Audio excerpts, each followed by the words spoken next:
Hey guys, Professor Bill, Comic Book University, and right now I'm reading Man-Thing, issue number 1. Now, this is by R.L. Stine. Yes, the R.L. Stine. Guys, Man-Thing has typically been used in many different comics, not just his own title, and mostly used as a means of trying to be like a scary movie kind of comic, like one of those pulp horror fiction kind of comics.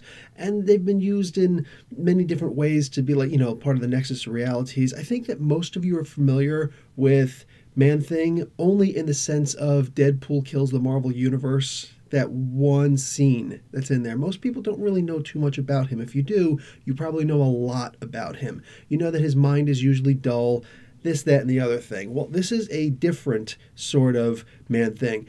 Oftentimes, a Man-Thing story, especially later on in the comics, used to be about returning Ted Salas's mind to the Man-Thing body. Well, that's kind of what happens here. I don't know how long that will be, but the idea is that he's back as Ted Salas's mind, but still in the Man-Thing's body.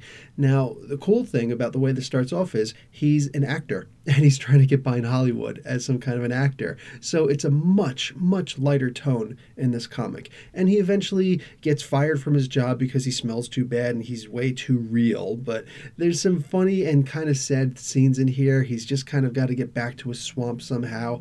And then he comes across the dull version of himself. So he's technically fighting himself on the streets of LA. This could be interesting. It could go somewhere. It's R.L. Stine. I will give this guy many, many chances in order to tell the story that he wants to. There's also a cool R.L. Stine sort of Goosebumps tale at the very end of this also. Are You Afraid of the Dark kind of tale at the end of this.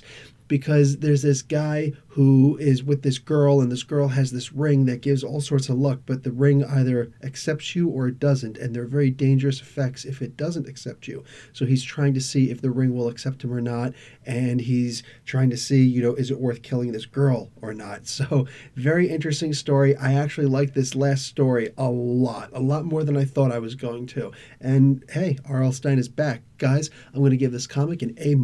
It was a lot of fun reading this. I think that the artist that is attached to this did a really good job in the stories, and I really genuinely can't wait to see more out of this. I hope R.L. Stine sticks around. Anyway, guys, Professor Bell, Comic Book University. Class dismissed.